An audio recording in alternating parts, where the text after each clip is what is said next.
Hello student, this is Abhishek here और स्वागत है आपका हमारे चैनल स्टडी क्लास पे।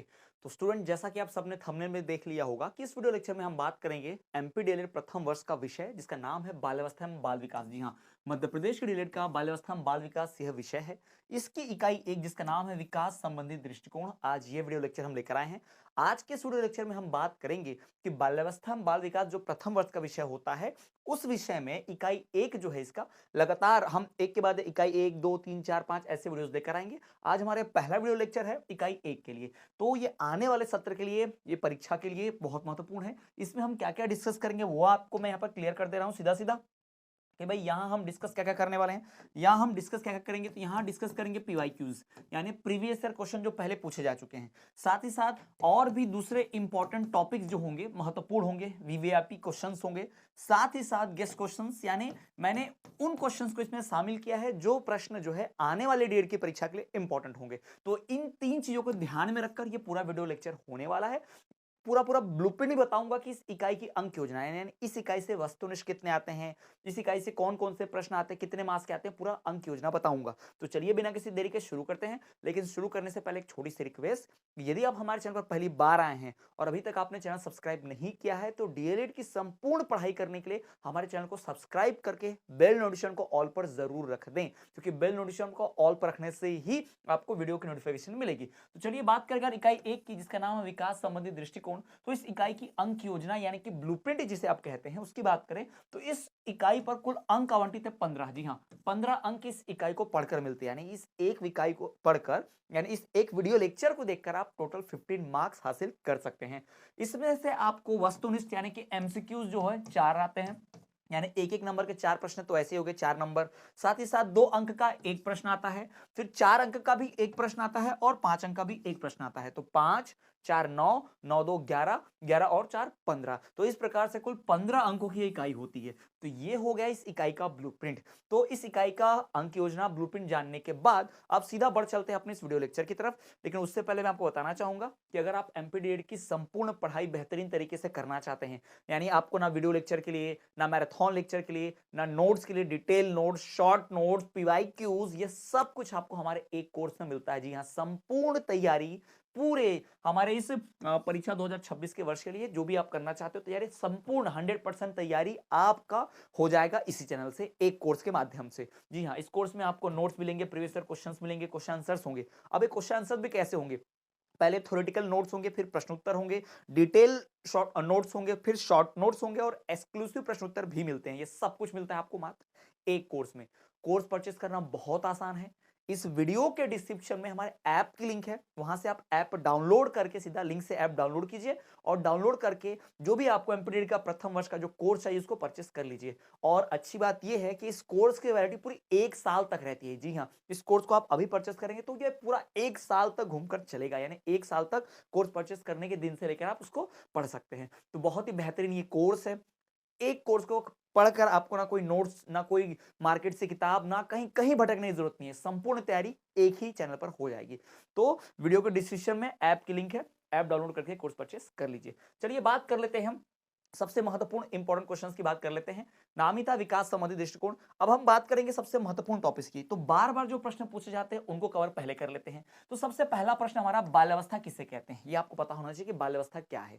ओरली अगर मैं आपको बताऊं, ये नोट्स को अगर बाजू रखें, तो अवस्थाएं जो होती हैं, यानी बच्चों की जो अवस्थाएं होती हैं वो 3 होती हैं, शैशवावस्था, बाल्यावस्था और किशोरावस्था। ये आप शायद जानते होंगे, ठीक है। तो जो शैशवावस्था होती है वो 0 से 2 वर्ष की मानी जाती है, ठीक है, शैशवावस्था, जिसे इन्फेंट स्टेज भी कहते हैं, ठीक। फिर उसके बाद आता है बाल्यावस्था, ठीक है, जो 2 के बाद से, यानी उसको आप देखो तो 3 से लेके पूरा आपका 12 वर्ष तक चलते रहता है, 3 से 12 वर्ष तक चलते रहता है। उसके बाद फिर अवस्था आती है भाई 12 के बाद से, यानी 13 से लेके पूरा 18 तक चलता है, जिसे हम किशोर अवस्था कहते हैं ना, क्या कहते हैं इसे, किशोर अवस्था, ठीक है, एडोलसेंस वाली स्टेज भी जिसे कहते हैं। तो ये 3 अवस्था में चलता है, शैशवावस्था, बाल्यावस्था, किशोर अवस्था, ठीक है। 0 से 2 वर्ष तक का आपका शैशवावस्था, इन्फेंट स्टेज, उसके बाद फिर बीच में जो अवस्था रहती है वो बाल्यावस्था होती है, और फिर 12 वर्ष के बाद जो शुरू होता है वो किशोर अवस्था होता है, ठीक है। तो ये जान लीजिएगा, तो ये 3 अवस्थाएं होती हैं, ठीक। तो अब बात करेंगे बाल्यावस्था। तो बाल्यावस्था है क्या, अब आप ये भी ध्यान में रखिएगा कि ये जो अवस्था मैंने आपको बताई 0 से 2 वर्ष, 3 से 12 वर्ष, 13 से 18 वर्ष, ये जो रहता है, ये अलग-अलग जो मनोवैज्ञानिक है, अलग-अलग जो साइंटिस्ट है, उन्होंने अलग-अलग बता रखा है। यानी किसी के हिसाब से आप देखोगे तो अलग-अलग, कोई बोलेगा 0 से लेके 5 वर्ष तक शैशवावस्था होती है, ऐसा भी लोग बोलते हैं। कोई बोलता है कि नहीं, जन्म से लेके 2 वर्ष तक ही या 4 वर्ष तक ही ऐसा शैशवावस्था होता है। तो ये आइडियल, ये सब लोग ऐसा ही मानते हैं, ठीक है? तो आप अपनी परिभाषा जो है किसी भी वैज्ञानिक के हिसाब से दे सकते हो। तो आमतौर पर जो बाल्यावस्था की स्टेज मानी जाती है उसको 6 से 12 वर्ष की आयु तक मान लेते हैं, ऐसे तो हिसाब से, ठीक है? अलग अलग वैज्ञानिक अलग अलग बताते हैं, तो इस हिसाब से इतना जान लीजिए कि यहीं से बाल्यावस्था स्टार्ट हो जाती है। वैसे जो शैशवावस्था है वो 0 से 2 वर्ष की होती है, उसके बाद जितना भी आएगा सब बाल्यावस्था में। पर अगर बात किया जाए मूल बाल अवस्था की, यानी एक्चुअल में जो बाल अवस्था होती है, तो वो 6 से 12 वर्ष, 6 साल की, 6 से 12, 6 टू 12, ये ध्यान रखिएगा। तो 6 से 12 वर्ष की जो आयु होती है उसे हम बाल्यावस्था कहते हैं। बाल्यावस्था वो अवस्था होती है जो बालक के 6 वर्ष की आयु से 12 वर्ष की आयु तक मानी जाती है। यह अवस्था शैशव अवस्था के बाद शुरू होती है और किशोर अवस्था के पहले बनी रहती है। ये ध्यान रखेंगे, इतना तो हम ध्यान रख सकते हैं, ठीक है? यह वही अवस्था है जब बच्चे का फॉर्मल एजुकेशन यानी कि औपचारिक शिक्षा प्रारंभ हो जाती है। यह वह अवस्था है जब बच्चे का औपचारिक शिक्षा प्रारंभ हो जाती है, यानी बच्चा जो है वो पूरी तरह से सामाजिक रूप से, व्यक्तिगत रूप से जो है पढ़ना लिखना यानी कि अधिगम शुरू कर देता है, ठीक है? बच्चा जो होता है व्यक्तिगत और सामाजिक व्यवहार को करना सीखना प्रारंभ कर देता है, वो अवस्था। अब ये इसको भूल जाइए, अब सीधा बाल्यावस्था के बारे में कुछ चीजें आपको दिमाग में बिठा लेनी है।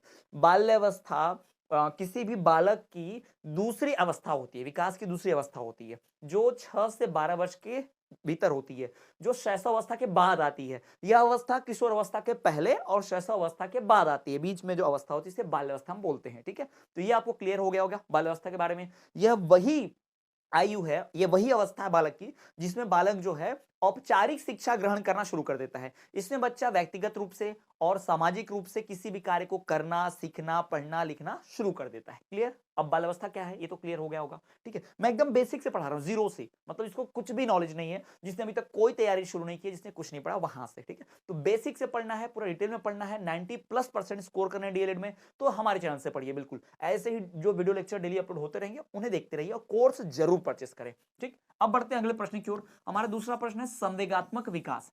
अब संवेगात्मक जिनको नहीं समझता है, जो लोग संवेगात्मक शब्द से परिचित नहीं है, उनको बता दूं, संवेग का मतलब होता है भावना, ठीक है? संवेग का मतलब क्या होता है? भावना होता है, इमोशंस होता है। यानी संवेगात्मक विकास का मतलब भावनात्मक विकास यानी इमोशनल डेवलपमेंट, ठीक है? जिनको ये संवेग शब्द नहीं समझता, आसान भाषा में बताता हूं, संवेग मतलब इमोशनल डेवलपमेंट, संवेग मतलब भावनाएं, इमोशंस, फीलिंग्स, है ना?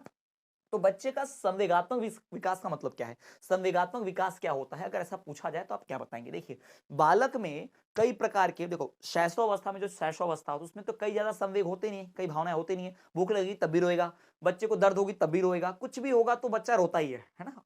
शैशवावस्था में।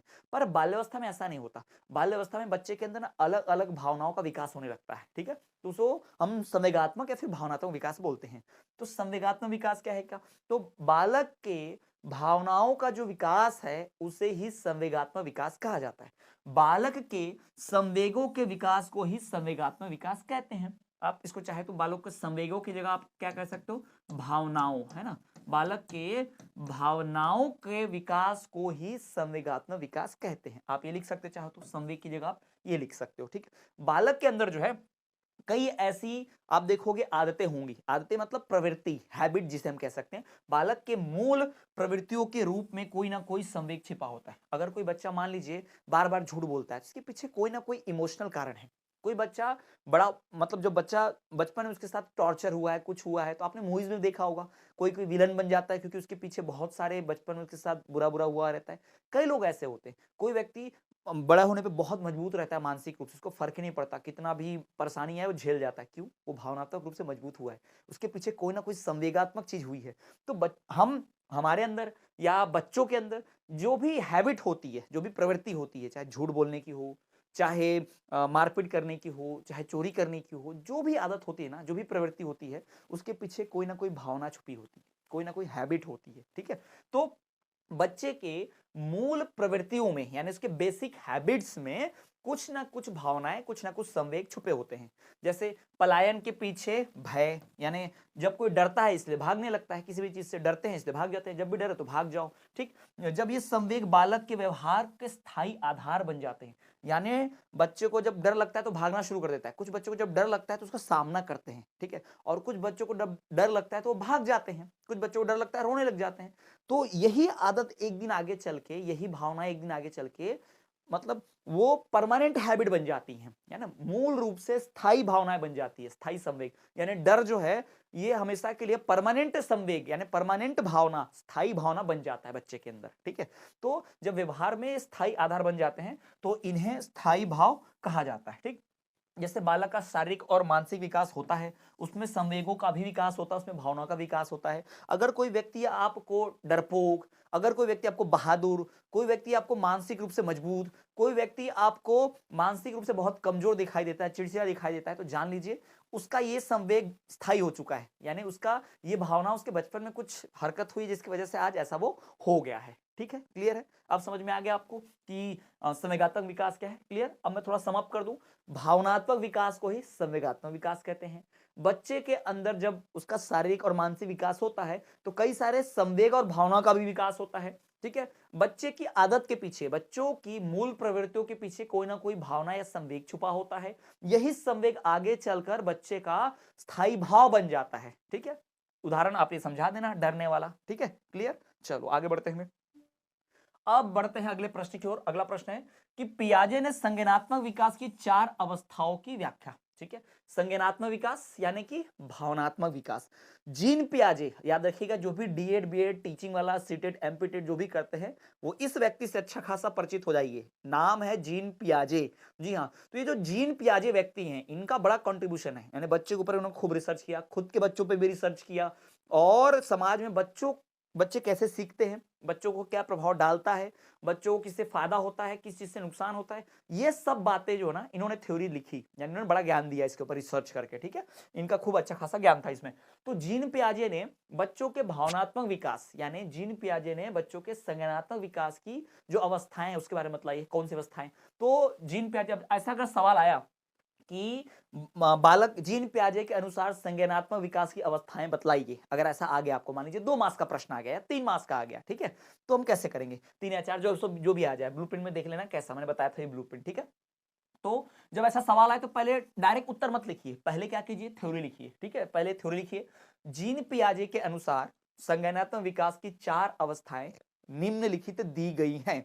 ठीक, ऐसा थ्योरी लिख दीजिए, क्योंकि भाई डीएलएड में सिर्फ पन्ने भरने से नहीं होता, किसी डीएलएड में ही नहीं, किसी भी एग्जाम में सिर्फ पन्ने भर से पास नहीं होते। पन्ने भरने से आप अगर बाउंड्री पास हो भी गए तो बताइए मुझे आपके परसेंटेज कैसे बने, और जब गवर्नमेंट नौकरी की बात आएगी तो जिसके परसेंटेज ज्यादा होंगे उसको चुनेंगे या आपके परसेंटेज जो कम है उसको चुन लेंगे भाई।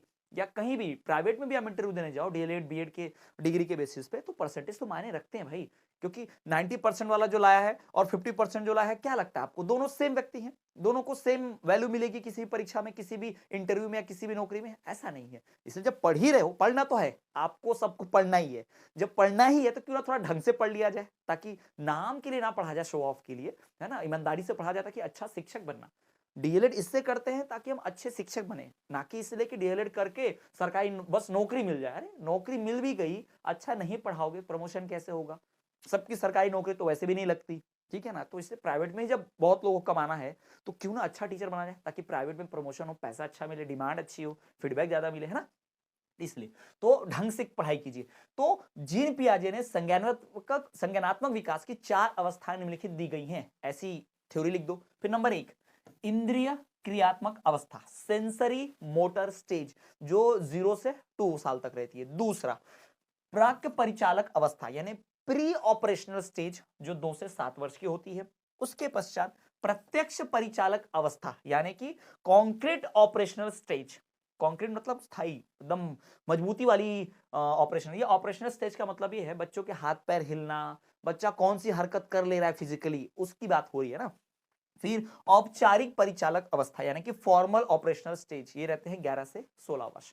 0 से 2 वर्ष, 2 से 7 वर्ष, फिर 7 से 11 वर्ष और 11 से 16 वर्ष। ऐसे याद रखना, 0 to 2, 2 to 7, 7 to 11, 11 to 16, ऐसे याद रखोगे तो याद रहेगा। ठीक है, तो 4 अवस्थाएं हैं। ठीक, जीन पियाजे के हिसाब से संज्ञानात्मक विकास की 4 अवस्थाएं होती हैं। कौन कौन सी 4 अवस्थाएं? इंद्रिय क्रियात्मक अवस्था, प्राक परिचालक अवस्था, प्रत्यक्ष परिचालक अवस्था और फिर औपचारिक परिचालक अवस्था। परिचालक मतलब ऑपरेशनल, अवस्था मतलब स्टेज।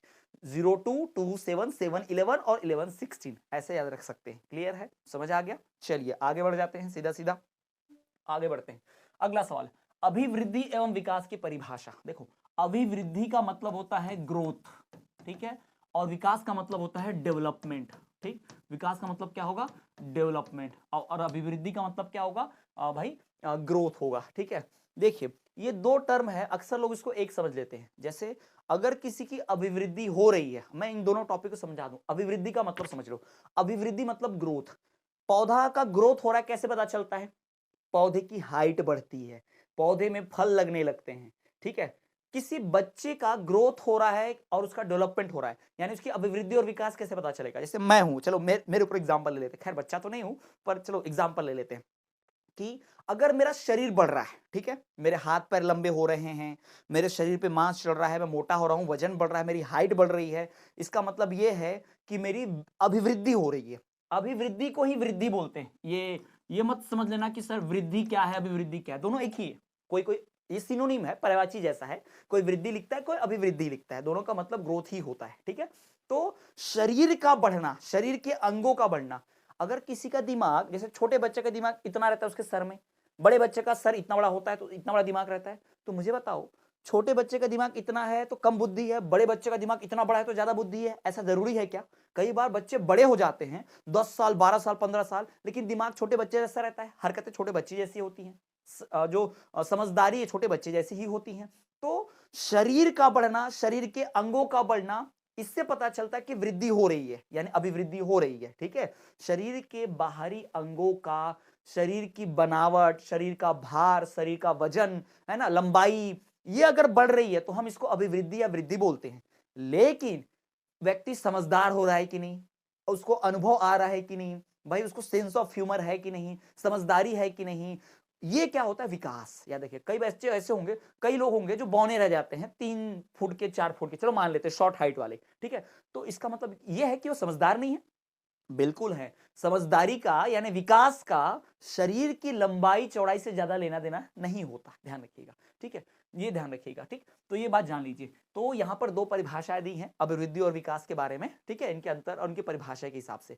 तो पहले देख लेते हैं फ्रैंक के अनुसार। फ्रैंक जी ने क्या परिभाषा दी? फ्रैंक के हिसाब से अभिवृद्धि से तात्पर्य कोशिकाओं में होने वाली वृद्धि से है। जैसे लंबाई, भार में वृद्धि जो मैंने बताया, शरीर का बढ़ना, है ना, वजन बढ़ना, हाइट बढ़ना, लंबाई चौड़ाई, ये सब बढ़ने को हम क्या बोलते हैं? अभिवृद्धि बोलते हैं। लेकिन विकास, विकास से तात्पर्य प्राणी में होने वाले संपूर्ण परिवर्तनों से होता है। ठीक है, भावनात्मक विकास, दिमाग का विकास, मानसिक विकास, शारीरिक विकास, सब चीज का मिला लेंगे तब जाके विकास होता है। ठीक है, शरीर बढ़ेगा, अभिवृद्धि है। शरीर भी बढ़ रही, समझदारी भी बढ़ रही, भावनाएं भी बढ़ रही, तो ये सब क्या कहलाएगा? विकास। विकास बड़ा टॉपिक है, इसके अंदर सब आ जाता है। ठीक है, अभिवृद्धि छोटा टाइप है। अभिवृद्धि विकास का ही एक भाग है। अगर किसी व्यक्ति का, मान लेते चलो किसी व्यक्ति का दिमाग बहुत बढ़ गया लेकिन शरीर नहीं बढ़ा, तब भी उसका पूरा विकास हो गया, ऐसा थोड़ी बोल सकते हैं भाई। उसका पूरा विकास नहीं हुआ, है ना। विकास का मतलब है कि उसकी हाइट भी बढ़ जाए, उसका दिमाग भी बढ़ जाए, समझदारी भी आ जाए, तो विकास बड़ा टॉपिक है, अभिवृद्धि या वृद्धि छोटा टॉपिक है। ठीक,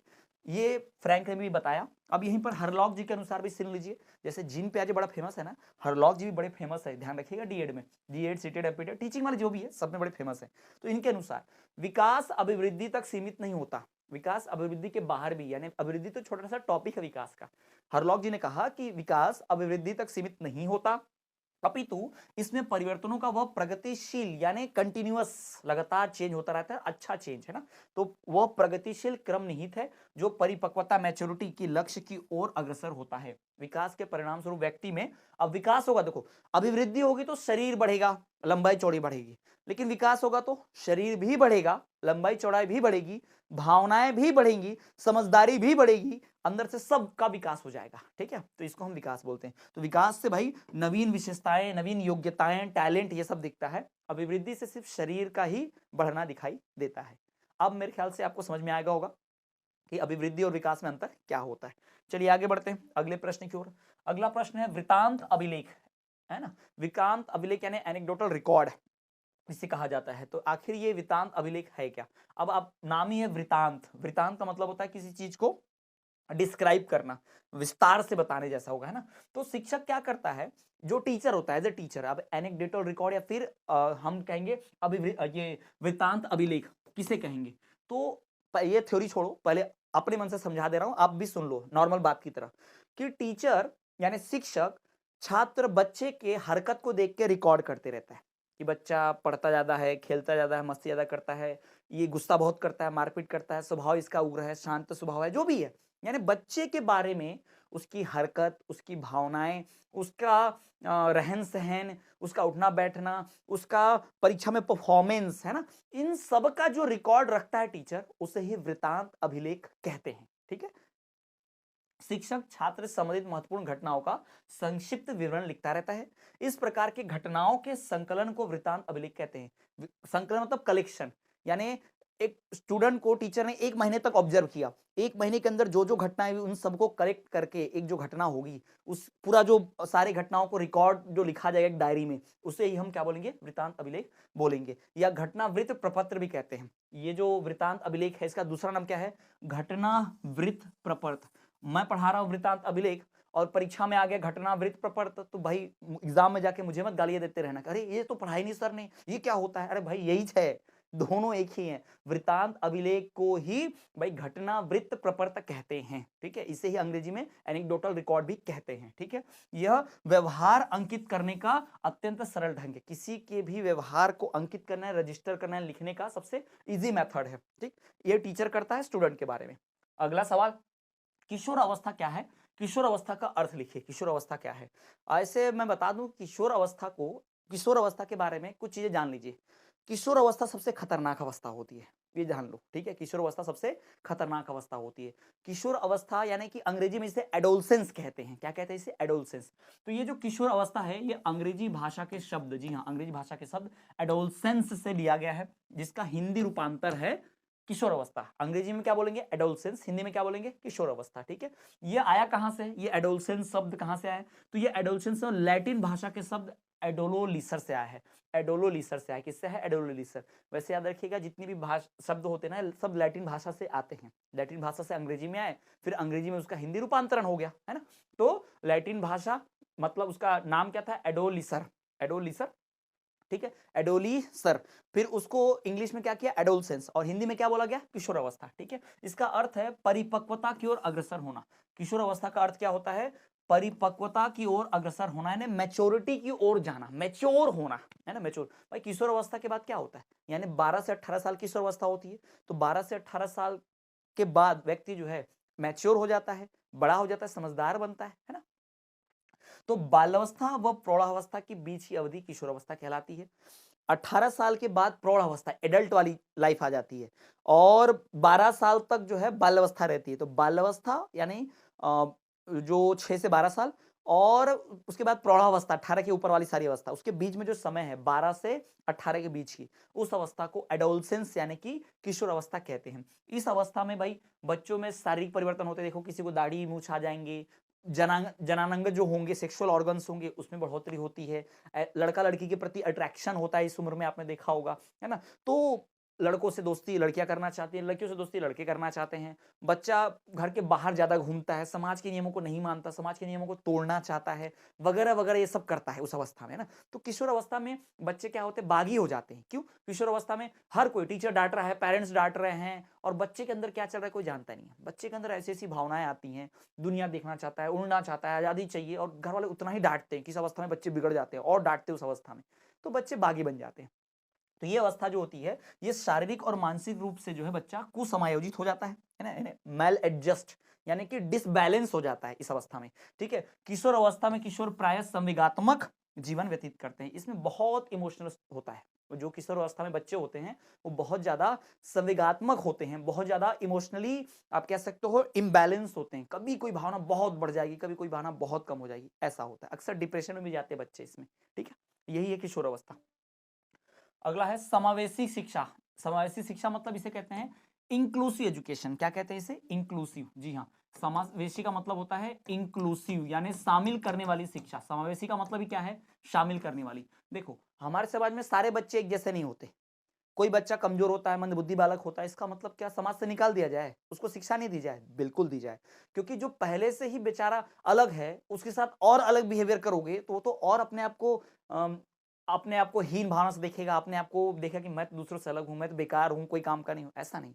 कोई व्यक्ति अगर थोड़ा कमजोर भी है, कोई व्यक्ति अगर उस सबकी तरह नहीं भी है, तो भी उसको शामिल करना चाहिए अपने जैसा। उसे फील मत होने दो कि वो हमसे अलग है, हमसे पिछड़ा है ना? तो इसे ही कहते हैं समावेशी शिक्षा, यानी कि इंक्लूसिव एजुकेशन। तो समावेशी शिक्षा का महत्व बतलाइए, ऐसा पूछेगा। तो आप लिखेंगे समावेशी शिक्षा के कई महत्व हैं, जिनमें से कुछ प्रमुख महत्व निम्नलिखित दिए जा रहे हैं। ऐसी 2 लाइन की थ्योरी पहले बना लो, ऐसे है ना, थ्योरी लिख लो। ठीक, ऐसी थ्योरी लिख दो। उसके बाद लिखो राष्ट्र का विकास। समावेशी शिक्षा से पूरे राष्ट्र का विकास होगा, है ना? क्योंकि देश में अगर एक भी व्यक्ति का विकास नहीं हुआ तो पूरे देश का विकास नहीं हुआ। ठीक। दूसरा, शिक्षा की सर्वव्यापकता, सार्वभौमिक विकास, यानी कि ओवरऑल डेवलपमेंट हो, शिक्षा सबको मिले और सबका पूरा पूरा विकास हो, इसलिए बहुत जरूरी है इंक्लूसिव एजुकेशन या समावेशी शिक्षा।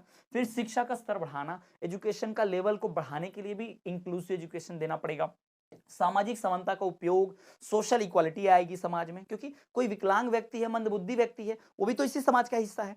तो जो पढ़ लेंगे वो आगे निकल जाएंगे, पर बेचारा जो विकलांग है, नहीं पढ़ेंगे, उसको नहीं शामिल करेंगे तो पीछे रह जाएगा। तो उसको भी समाज में लाना है, उसको भी अपने साथ लेकर चलना है। यही है समावेशी शिक्षा। ठीक है। फिर बालक का व्यक्तिगत जीवन एवं उसका विकास। जो भी बच्चा हमारी तरह सेम नहीं है, हमारी तरह नहीं है, दूसरों से अलग है, तो उसका भी जीवन का तो विकास करना है। उसको भी तो वो सारी चीजें हासिल करनी है जो एक सामान्य बालक को होती हैं। अगर वो दिमाग से या शारीरिक रूप से पिछड़ा है तो उसकी क्या गलती है इसमें, है ना? तो इसीलिए उनको भी शामिल करना है, उनको भी शिक्षा देनी है, और इसी शिक्षा को हम समावेशी शिक्षा बोलते हैं। तो ये समावेशी शिक्षा के महत्व हैं। क्लियर? चलिए आगे बढ़ते हैं। आगे देखिए, तो अब हो गया, इतने प्रश्न काफी हैं। ठीक है। ये जो सारे अभी इसी यूनिट के और भी डिटेल, इसी इकाई के और डिटेल क्वेश्चंस, प्रश्न उत्तर, टॉपिक्स, शॉर्ट क्वेश्चंस, एमसीक्यू, सारे के सारे ये सब कुछ मिलेगा आपको हमारे कोर्स में। जी हाँ, इस वीडियो के डिस्क्रिप्शन में हमारे ऐप की लिंक है, ऐप डाउनलोड कीजिए, कोर्स परचेस कीजिए। वहां पर आपको बहुत सारा कंटेंट मिलेगा और आपको कहीं मार्केट में कहीं भटकने की जरूरत नहीं, कोई किताब कॉपी कुछ की जरूरत नहीं। 5-5 वर्षों के पीवाईक्यूज, उनका सॉल्यूशन, साथ ही साथ detail notes, short notes, exclusive notes, MCQs, वस्तुनिष्ठ प्रश्न उत्तर, ये सब कुछ आपको मिलेगा हमारे इस कोर्स में। और ये कोर्स जो है इस वक्त ऑफ के साथ चल रहा है। जी हाँ, इस वक्त इस कोर्स पर 33% से ज्यादा की छूट मिल रही है। तो ये कोर्स सीमित समय के लिए ही ऑफर दिया जा रहा है, तो फटाफट जो लोग अभी स्टार्टिंग में खरीदेंगे वो 33% ऑफ मिलेगा। ठीक है। कई लोग क्या करते हैं, परीक्षा के 10 दिन 15 दिन पहले कोर्स परचेस खरीदते हैं। बिल्कुल कीजिए, कोई इशू नहीं है, पर भाई 15 दिन पहले खरीदोगे, कोर्स परचेस करोगे तो पढ़ने के लिए समय कितना मिला? कम। अभी से परचेस करोगे तो पूरा साल पढ़ने के लिए मिल जाता है आपको, और पैसे तो उतने ही लगते हैं। ठीक है। तो इसलिए आप कोर्स जरूर परचेस करें। कोर्स परचेस करने का तरीका बहुत आसान है। वीडियो के डिस्क्रिप्शन में हमारे ऐप की लिंक है, ऐप डाउनलोड करेंगे और वहां से जाके जो भी आपको कोर्स है, जैसे एमपीडीएलएड 2026 की परीक्षा है तो प्रथम वर्ष जो लिखा होगा वो कोर्स परचेस कर लीजिएगा। तो चलिए मिलेंगे अगले वीडियो में। और हाँ, ऐसे ही वीडियो लेक्चर्स देखने के लिए हमारे चैनल को सब्सक्राइब करके बेल नोटिफिकेशन ऑल पर रखना ना भूलें। और आपके जो दोस्त हैं, साथी हैं, आप अपने कॉलेज के व्हाट्सएप ग्रुप में जो भी पढ़ना चाहते हैं, जो भी इस तरह की पढ़ाई कर रहे हैं, कोर्स में एडमिशन लिए हैं, उन तक ये वीडियो जरूर शेयर करना। चलिए मिलेंगे अगले वीडियो में, तब तक के लिए देखते रहिए हमारा चैनल स्टडी क्लास।